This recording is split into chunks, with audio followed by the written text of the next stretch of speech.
부모로 살아가기 참 힘드시죠? 저도 3남매를 키우고 있지만 아이를 잘 키우기가 참 어렵네요. 내 공부는 그냥 내가 열심히 하면 된다지만 아이 마음은 내 마음 같지 않네요. 데일리 카네기는 인간관계론에서 이런 말을 했습니다. 비판하거나 비난하거나 불평하지 말라. 말은 참 쉽죠. 누가 몰라서 안 하나요?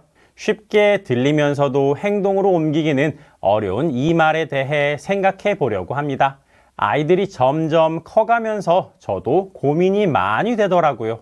어렸을 때는 제 생각대로 되는 듯 했는데 초등학교 3학년이 되더니 자기 생각을 말하면서 반박을 합니다. 반항을 하기도 하고요. 그리고 둘째도 7살이 되더니 주관을 뚜렷하게 내세우더라고요. 오늘은 이 주제에 대해 함께 고민하고 이를 해결해 나가는 방법에 대해 이야기해 보려고 합니다. 비판하지 말라는 말입니다. 비판이라는 것은 보통 상대방을 변화시키려는 가장 직접적인 방법입니다. 하지만 이 방법이 언제나 긍정적인 결과를 가져오지는 않습니다. 예를 들어 아이가 방 청소를 하지 않았다고 가정해 봅시다.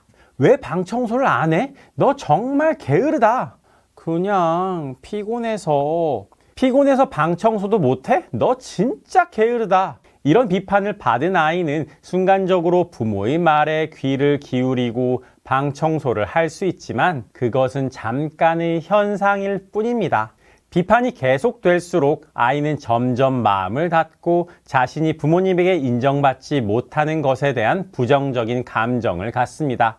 게다가 이런 부모의 비판은 아이에게 방 청소를 안 하는 것이 잘못이라는 사실을 알려주지만 그럼 어떻게 해야 방 청소를 잘할 수 있을까라는 해결책을 제시하지 않습니다. 이로 인해 아이는 두려움과 혼란 속에서 스스로 방향을 찾아야 하는 상황에 놓이게 됩니다. 저도 첫째를 혼낼 때 아이의 눈빛을 보면 이렇게 하는 게 맞나 싶으면서 흔들릴 때가 한두 번이 아니에요. 그렇다고 해서 아이가 잘못했는데 그냥 둘 수는 없지 않나요? 아이가 잘못하면 가르쳐주는 게 부모의 역할이잖아요. 그럴 때 필요한 것이 비난하지 말라는 태도입니다. 이것은 부모님들이 자녀를 이해하고 공감해 주는 것을 의미합니다. 이해와 공감을 통해 자녀는 스스로 잘못을 인정하고 변화의 기회를 얻을 수 있습니다. 하지만 이것이 쉽지 않은 것도 사실입니다. 부모님들이 항상 이해하고 공감하려면 자신이 상당히 지칠 수 있습니다. 이해하고 공감하기, 이것도 말로는 쉽지만 실제로 하기는 참 쉽지 않아요. 엄청난 에너지 소모가 필요할 때도 있어요. 예를 들어 아이가 숙제를 미루고 놀이에 몰두하고 있다고 가정해 봅시다. 왜 공부 안 해? 너 또 게임하고 있어?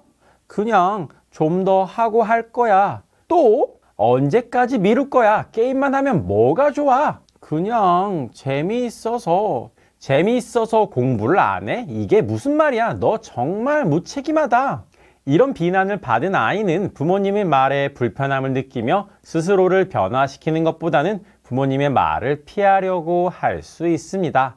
하지만 이런 상황에서 부모님이 비난 대신 이해와 공감을 표현하면 어떨까요? 오늘 숙제가 많아 힘들었겠다. 응, 좀 힘들었어. 그래서 게임을 하면서 잠시 쉬고 싶었겠지? 응, 그래서 좀 쉬었어. 게임을 하면서 잠시 쉬는 것도 좋아. 그런데 아직 숙제가 남았어. 맞지? 응, 그럼 어떻게 하면 좋을까? 게임 좀 더 하고 싶을 수도 있고 숙제도 끝내야 할 거야. 그럼 게임 좀 더 하다가 숙제할게요. 그래, 그렇게 해보자. 그런데 숙제도 잊지 않고 꼭 끝내야겠지? 그런데 그게 쉽지 않으시죠? 항상 이해하고 공감하려면 우리 자신이 너무 지치지 않나요? 그래도 해야 합니다. 부모니까요. 맞아요. 그래서 불평하지 말라는 방향을 제시하고 싶습니다. 불평이라는 것은 마치 우리의 마음속을 흐리게 만드는 비 같습니다. 이 비가 계속 내리면 우리는 상황을 긍정적으로 바라보는 것이 힘들어져 그로 인해 자녀에게도 좋지 않은 영향을 미칠 수 있습니다. 예를 들어 아이가 학교에서 성적이 나쁘게 나왔다고 가정해 봅시다. 왜 성적이 이렇게 나왔어? 너 무슨 공부한 거야? 그냥 잘 안 됐어. 잘 안 됐다? 그게 무슨 대답이야? 너 제대로 공부 안 한 거지? 그냥 힘들었어. 힘들다고 그냥 포기하는 거야? 이게 너의 최선이야? 이런 불평을 듣는 아이는 부모님의 불만을 느끼며 자신의 능력을 의심하게 될 수 있습니다.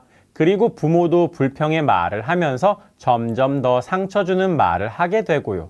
하고 난 다음에 후회하면서 잠든 아이의 얼굴을 어루만진 적이 있지 않나요? 저는 많거든요. 하지만 이런 상황에서 부모님이 불평 대신 긍정적인 면을 찾는다면 어떨까요? 성적이 좀 아쉽네. 하지만 내가 이번에 힘들었던 과목을 잘 이해하려고 노력한 걸 엄마는 알아. 같이 어떻게 하면 좋을지 생각해보자.